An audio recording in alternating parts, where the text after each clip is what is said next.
사무엘하 12장 1절에서 9절이었습니다. 사무엘하 제12장 1절에서 9절입니다.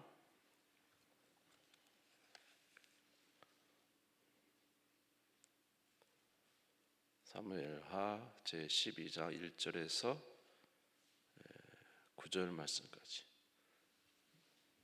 구약성경 480페이지입니다. 구약성경 480페이지 사무엘하 제12장 1절에서 9절입니다. 교독하겠습니다. 여호와께서 나단을 다윗에게 보내시니 그가 다윗에게 가서 그에게 이르되 한 성읍에 두 사람이 있는데 한 사람은 부하고 한 사람은 가난하니 가난한 사람은 아무것도 없고 자기가 사서 기르는 작은 암양 새끼 한 마리뿐이라. 그 암양 새끼는 그와 그의 자식과 함께 자라며 그가 먹는 것을 먹으며 그의 잔으로 마시며 그의 품에 누움으로 그에게는 딸처럼 되었거늘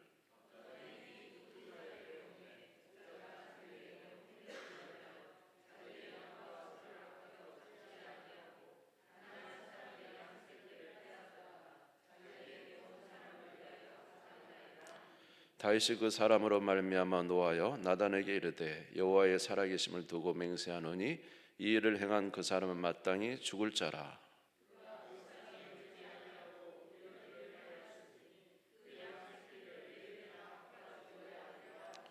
나단이 다윗에게 이르되 당신이 그 사람이라. 이스라엘의 하나님 여호와께서 이와 같이 이르시기를 내가 너를 이스라엘 왕으로 기름 붓기 위하여 너를 사울의 손에서 구원하고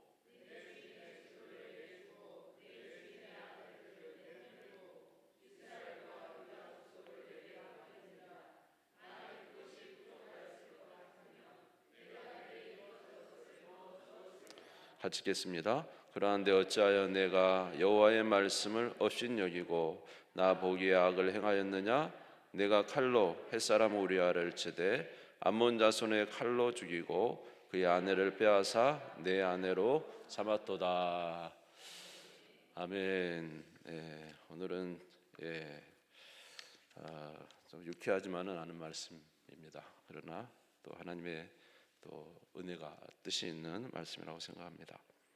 우리는 그 하나님을 정말로 두려워해야 됩니다. 왜냐하면 하나님은 한없이 사랑이 많은 분이시지만요, 또 결코 죄를 용납하시지는 않습니다. 그러니까 우리가 그런 말이 있죠. 죄인은 사랑하시지만 죄는 미워하신다. 그래서 한없이 사랑이 많은 분이지만 결코 죄를 용납하지 않습니다. 그래서 민수기 14장 34절에 보면은 하나님이 좋으실 때는 참 좋은데 좋지 않을 때는 우리 한번 같이 읽을까요? 시작. 너희는 그 땅을 정탐한 날 수인 40일의 하루를 1년으로 쳐서 그 40년간 너희의 죄악을 담당할지니 너희는 그제서야 내가 싫어하면 어떻게 되는지를 알리라 하셨다 하라.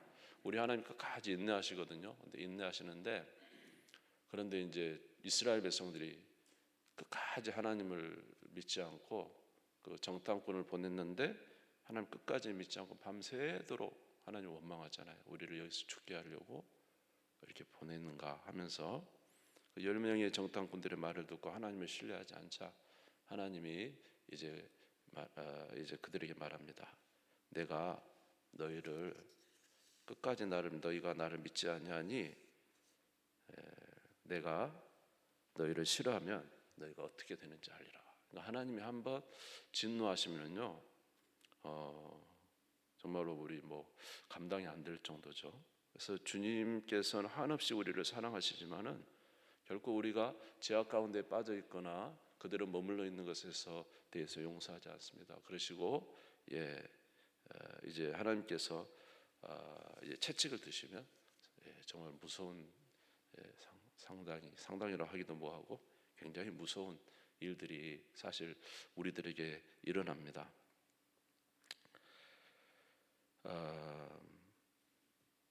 하나님께서는 그가 사랑하시는 자, 하나님이 사랑하는 자가 하나님이 기뻐하시는 일을 행하지 않냐면요, 하나님은 정말로 근실하게 징계하십니다. 오늘 우리가 읽은 본문 사무엘하 12장 1절에서 9절의 말씀은 다윗이 하나님 앞에 범죄했었죠. 다윗의 범죄가 언제 됐냐면 그 하나님을 섬기는 초창기가 아니에요. 다윗이 언제 범죄했냐면 온 나라를 다 통일해 사울 왕이 죽고요. 끝까지 믿음을 지켜 사울 왕이 죽어요. 그리고 죽고 나서 이 정말로 전쟁에 나가서 전쟁마다 다 이깁니다. 그때 전쟁 때도 자기가 스스로 전쟁한 게 아니라 하나님께 묻습니다. 하나님 전쟁할까요? 갈까요? 멈출까요? 그럼 하나님이 다 말씀해 주시고 그래서 전쟁마다 다 이기고요. 그 다음에 또 이 다윗이 어떤 마음이 있냐면요, 하나님을 사랑하는 마음이 있어가지고 하나님의 성전을 지으려고 하잖아요. 성전 짓겠습니다. 그랬더니 하나님이 너무 기뻐하셔가지고 이제 그 언약을 주시잖아요. 내 후손 대대의 왕위가 결코 너 후손에서 떠나지 않을 것이다. 영원토록 왕위가 이어질 것이다. 이런 복을 다 받은 상태에서 이 상태에서 다윗이 낮잠을 자고 저녁에 서늘할 때 일어나가지고 옥상을 거닐다가 우리가 잘 아는 밧세바 사건이 터지게 됩니다. 그럴 때 이제 주님께서 하시는 말씀은 사무엘하 12장 7절에서 9절 나단 선지자를 통해서 이제 책망을 하셨는데 사무엘하 12장 7절에 9절에 보면 나단이 다윗에게 이르되 당신이 그 사람이라. 여러분 알죠? 그 부자가 손님이 오니까 가난한 자기 딸처럼 여기는 가난한 자의 그 양을 잡아가지고 손님을 대접한 거. 그 이야기를 하면서 지금 나단이 이야기하는 나단이 다윗에게 이르되 당신이 그 사람 이스라엘 하나님 여호와께서 이와 같이 이르시기를 내가 너를 이스라엘 왕으로 기름 붓기 위하여 너를 사울의 손에서 구원하고 내 주인의 집을 내게 주고 내 주인의 아내들을 내 품에 두고 이스라엘과 유다 족속을 내게 맡겼느니라. 만일 그것이 부족하였을 것 같으면 내가 내게 이것저것을 더 주었으리라. 그러한데 어찌하여 내가 여호와의 말씀을 업신여기고 나 보기에 악을 행하였느냐. 내가 칼로 햇사람 우리아를 치되 암몬 자손의 칼로 죽이고 그의 아내를 빼앗아 내 아내로 삼았도다. 우리 하나님 다 알고 있죠. 다윗이 어떤 죄를 범하고 있는지 하나님 다 알아요. 자기 충신 우리아를 죽이고 그 아내를 뺏어온 것이죠. 내가 이것을 다 줬는데 왜 너는 이런 일을 행했느냐 하고 우리 하나님께서 나단 선지자를 보내서 책망을 하십니다. 근데 이렇게 하신 때가 언제냐면요, 그 하나님이 나단 선지자를 다윗에게 보낸 때가 언제입니까? 우리아를 죽이고 밧세바와 함께 동침한 바로 그 직후인가요? 직후가 아닙니다. 최소 1년이 지났습니다. 아이가 태어났잖아요. 임신 아이가 태어났죠. 아이를 몇 개월 만에 태어납니까? 아이가? 예? 애를 안 낳아서 모르시죠? 우리 9개월, 10개월 잤지만 우리 1년으로 잡을 수 있잖아요. 그러니까 이 아이가 지금 태어났어요. 아이가 태어났는데도 다윗이 지금 뭐 하고 있는 거예요? 회개 안 하고 있어요. 회개 안 해요. 그 악을 행하고도 자기 충신을 죽이고 충신의 아내를 데려와가지고 아이를 낳기까지 회개 안 했어요. 버젓이 왕의 행세를 하면서 생활하고 있는 거죠. 그러니까 1년, 최소 1년이 넘었을 것 같아요. 한 2년, 2, 3년 된지도 모르겠어요. 그렇게 버젓이 악을 행하고도 아무렇지 않은 듯이 다윗이 자기가 왕으로서 온갖 것을 다 누리고 있는 이때에 하나님께서 드디어 나단을 보내신 거죠. 나단을 보내서 내가 왜 이런 일을 행했느냐, 정확하게 하나님이 나단 선지자를 통해서 책망을 하십니다. 그리고는 말하기를 네가 이제 다윗이 잘못했습니다 이렇게 하니까 하나님께서 어떻게 하죠? 네가 그 악을 행해서 원수로 비방거리를 얻게 했으니까 이 아이가 죽을 것이다 이야기합니다. 사무엘하 12장 14절입니다. 이 일로 말미암아 여호와의 원수가 크게 비방할 거리를 얻게 하였으니 당신이 낳은 아이가 반드시 죽으리이다. 아이가 태어났다는 이야기고 이제 죽을 것에 대해서 말씀하고 결국 이 아이가 죽습니다. 사무엘하 12장 22절에 23절에 보면 이르되 아이가 살았을 때 내가 금식하고 온 것은 혹시 여호와께서 나를 불쌍히 여기사 아이를 살려주실니 누가 알까 생각함이거니와 지금은 죽었으니 내가 어찌 금식하랴. 내가 다시 돌아오게 할 수 있느냐. 나는 그에게로 가려니와 그는 내게로 돌아오지 아니하리라. 막 일주일 넘게 금식 기도하면서 그 아이를 살려주라고 하지만은 결국 이 아이가 죽습니다. 그러니까 이제 아이가 결국 다윗은 아이가 태어날 때까지 금식하지 않았어요. 하나님이 누구를 보낼 때까지요? 나단 선지자 보낼 때까지 회개하지 않고 있었던 거예요. 다른 말로 하면은 죄를 짓고도 그 죄에 대해서 익숙해 있어요. 회개도 하지 않고 뭐 어때? 이 정도는 어때? 이렇게 되고 있는 거죠. 그럴 때 하나님께서 이제 드디어 내가 너를 싫어하면 너희가 어떻게 되는지 볼 것이다 이렇게 한 것이죠. 그래서 나단 선지자를 통해서 첫 번째 하시는 일이 네 아이가 죽을 것이다. 아무리 기도해도 죽는다. 그래서 아이가 죽었어요. 그걸로 끝났습니까? 아이가 죽은 이후에 그 다윗의 여러 아내를 많이 뒀잖아요. 여러 아들 중에 첫 번째 아들 암논이 뭐 여러분이 다 아실 거니까 제가 구체적 성경 구절은 안 되겠습니다. 암논이 셋째 아들의 여동생 다말을 엄청 좋아합니다. 뭐 사랑한다 하지만 사랑이 아니고 그냥 외적으로 너무 이뻤었던 것 같아요. 그래서 암논을 누구를 통해서요? 다윗을 통해서 다말이 암논에게 오게 만들어요. 그래서 암논이 결국 이 다말을 이제 성폭행을 하죠. 그러고 나서 이제 쫓아버려요. 그러니까 이제 누구예요? 셋째 다말의 오빠 셋째 압살롬이 화가 난 것이죠. 2년을 압살롬이 얼마나 다윗을 닮아서 똑똑하고 이제 계략이 투철한 2년을 기다렸다가 이제 양털을 깎는 시기에 형을 부르고 동생을 부르고 거기서 그 첫 번째 아들 암논을 죽입니다. 그러니까 이제 다윗은 어쩔까요? 자기 딸이 폭행을 당했죠, 아들에게. 또 아들은 죽었죠.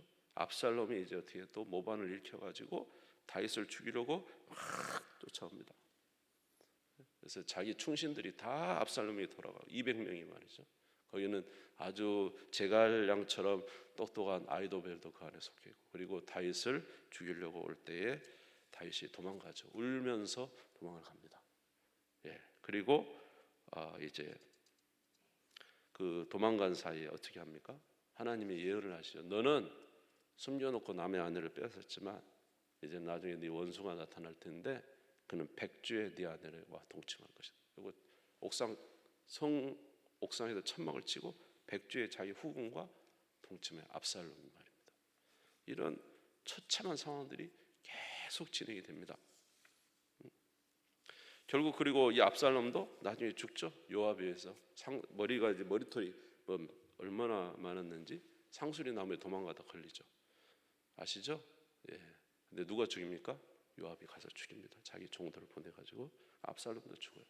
그러니까 암논 죽죠. 압살롬 죽죠. 자기 딸 그렇게 됐죠.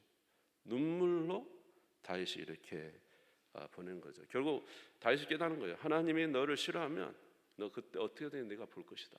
좀 무서운 것이죠.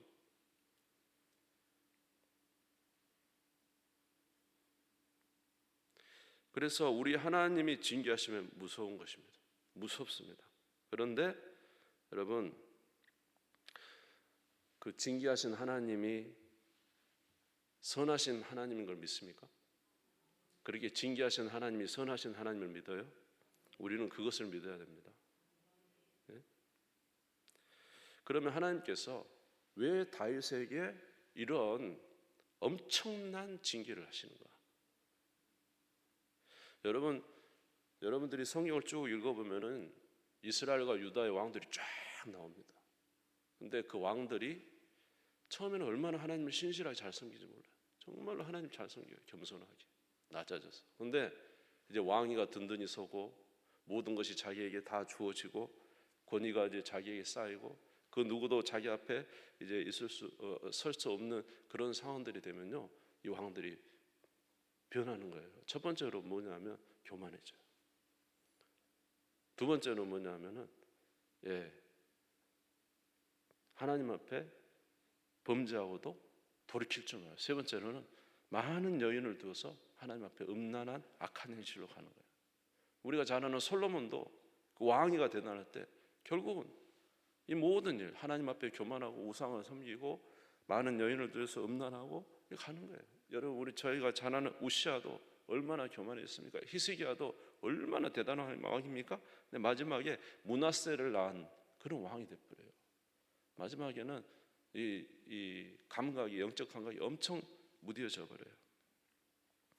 죄에 속해 있고 하나님이 싫어하는 것에 속해 있어도 그것에 빠져나오지를 못하는 거예요. 빠져나오지를 못해요. 자기의 처한 상황에서 빠져나오지 못해요. 저와 여러분의 삶에서 우리는 그렇게 말할 수 있을 거예요. 저와 여러분의 삶에서 이런 상황에서는 우리가 스스로 빠져나올 수 없어요. 이런 사회적 환경, 이런 내가 처한 상황, 나의 이런 삶의 속에서 하나님의 말씀은 거룩하고 우리에게 그렇게 선한 것을 요구하시지만, 그러나 우리는 정말로 아무리 우리도 그렇게 해보려고 해도 잘 되지 않습니다. 이런 상황 속에서요. 그래서 우리는 할 수 없다고 말하고 수많은 사람도 사실은 그렇게 많이 살고 있는 거죠. 그래서 하나님이 사랑하시는 자에게는 하나님은 징계하십니다. 그 징계가 아니고는 절대로 나오지 못하는 거죠. 다윗이 지금 자기 그 낳은 아들이 죽고, 자기 지금 압살롬이 죽고 암논이 죽고 다말이 이런 어려움을 당하고 온 나라가 그냥 이런 상황이 되면서 다윗이 그 엄청난 어려움을 당하면서 그가 어떻게 했을까요? 자기가 지은 죄에 대해서 정말로 회개하고, 그리고 어떻게 해요? 진짜 이러한 일을 내가 해서는 안 된다는, 정말로 이렇게 하지 않으면은 내가 정말로 하나님으로부터 엄청난 징계를 받는다는 이런 무서움, 하나님에 대한 두려움, 이것이 생긴 이후로 다윗은 어떻게 됐습니까? 더 이상 그러한 죄를 짓지 않죠. 그런데 징계받지 않는 솔로몬, 대단했죠. 솔로몬도 얼마나 일천문제 드리고 하나님 얼마나 경외했어요. 우시아도 히스기야도, 성경에 나오는 수많은 왕들도 사실 하나님을 했지만은 하나님으로부터 진노가 없이 평탄한 그들은 마치 개구리가 그 미지근한 물에 들어가면은 뜨거워지지도 모르고 계속 죽어가는 것처럼 말입니다. 근데 하나님께서 이 다윗은 사랑하시니까요, 하나님이 진노하시는데, 완전히 진노를 하시는데 철저하게 깨지게 진노를 하시는 거죠. 그러니까 여러분, 이 다윗에게 이렇게 진노하시는 하나님의 이 진노하심이 큽니까? 하나님 앞에 배반하고 하나님으로부터 음란한 다윗의 죄가 큽니까? 여러분 생각해 보세요. 왜 하나님이 이렇게까지 하셨을까요? 다윗의 죄의 수준이 이 정도 하지 않으면 다윗은 절대로 하나님 편 돌아오지 않고 다시 악을 행하고 사람을 죽이고 왕의 권위로서 또 음란을 행하고 그렇게 분명히 갔을 것입니다. 그러니까 하나님의 사랑이 어마어마한 거죠. 다윗에 대한 하나님의 사랑이 어마어마한 거예요. 그렇게 최소 진노해야 다윗이 벗어나서 하나님을 경외하게 되는 것이죠. 좀 이해가 되십니까? 그러니까 어느 날 저와 여러분이 아마 그럴 수 있을 거예요. 하나님, 왜 이렇게 나에게 처참하게, 왜 이렇게 나에게 어마어마한 진노를 하십니까? 하나님의 진노의 수준은 우리의 죄의 수준일 수 있습니다.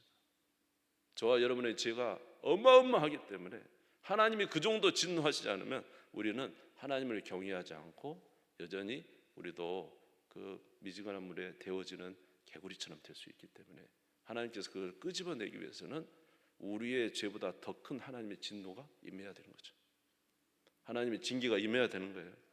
응? 그럴 때 회개하고 하나님을 두려워하는 가운데 나타날 수 있는 거죠. 그래서 징계도 하나님의 사랑입니다. 믿습니까? 히브리서 12장 10절에서 11절, 히브리서 12장 같이 읽읍시다. 시작. 그들은 잠시 자기의 뜻대로 우리를 징계하였거니와 오직 하나님은 우리의 유익을 위하여 그의 거룩하심에 참여하게 하시느니라. 무릇 징계가 당시에는 즐거워 보이지 않고 슬퍼 보이나 후에 그로 말미암아 연단받는 자들은 의와 평강의 열매를 맺느니라. 할렐루야. 징계가 당시에는 즐거워 보이지 않고요, 다윗에게 엄청난 고난처럼 보이지만 이 징계가 그로 그의 죄에서 벗어나 하나님의 은혜 가운데 나오게 되는 거예요. 그러니까 여러분, 저와 여러분이 막 하나님께 기도해서 하나님 저에게 은혜를 주세요, 능력을 주세요, 하나님 역사해 주세요, 나에게 성령을 충만히 부어주세요. 그렇게 해서 하나님의 은혜가 올 수 있어요. 그것도 또 하나님의 은혜. 그러나 또 하나님의 은혜는 엄청난 징계입니다. 엄청난 징계. 그 엄청난 징계가 우리가 감당할 수 없는 징계가 왔을 때 우리는 회개하고 하나님께 나아가게 됩니다. 아멘. 그래서 징계도 하나님의 은혜입니다. 큰 은혜죠, 큰 은혜. 할렐루야. 그래서 우리가 성경에 나오는 많은 왕들 중에 다윗은 마지막이 아름다워요. 마지막이 끝까지 하나님을 경외하고 죽는 왕이 다윗 왕이죠. 역대상 29장 14절에서 16절에 보면은 29장 14절 16절 같이 읽겠습니다. 시작. 나와 내 백성이 무엇이기에 이처럼 즐거운 마음으로 드릴 힘이 있었나이까. 모든 것이 주께로 말미암아 싸우니 우리가 주의 손에서 받은 것으로 주께 드렸을 뿐이니이다. 우리는 우리 조상들과 같이 주님 앞에서 이방 나그네와 거류민들이라. 세상에 있는 날이 그림자 같아서 희망이 없나이다. 우리 하나님 여호와여, 우리가 주의 거룩한 이름을 위하여 성전을 건축하려고 미리 저축한 이 모든 물건이 다 주의 손에서 왔사오니 다 주의 것이니이다. 마지막에 다윗은 죽을 때 자기 전 재산을 성전 건축한테 드리고 죽습니다. 예. 그래서 다윗은 끝까지 하나님을 사랑하는 왕으로 남게 됐죠. 이것이 물론 다윗이 하나님을 사랑하는 마음이 있지만 저는 그렇게 생각합니다. 다윗보다 더 사랑하신 하나님의 은혜가 다윗을 이렇게 만든 것이죠. 우리도 그렇게 될 줄로 믿습니다. 할렐루야. 그래서 오늘 우리가 분명히 알아야 될 것은 하나님을 두려워하자. 하나님은 두려운 분입니다. 하나님은 두려운 분이에요. 그렇지만 하나님은 사랑이십니다. 아멘. 진정으로 하나님의 사랑은 때로는 우리에게 징계로 나타날 수가 있습니다. 그것 또한 우리의 사랑. 때로는 당신은 받아들이기 어렵지만 그 연단을 통해서 하나님은 우리로 하나님이 기뻐하시는 주의 일꾼으로 되게 만드시는 거죠. 이러한 주님의 은혜 가운데 끝까지 하나님을 사랑하는 우리 모두가 되시기를 바라고, 하나님이 기뻐하시는 자리에 늘 서 있는 거룩한 주의 백성들, 이스라엘 많은 왕들 중에 다윗과 같은 우리 왕들, 우리 성도들 다 되시기를 주님의 이름으로 축원합니다. 우리 주님 세움 부르시고 다 같이 기도.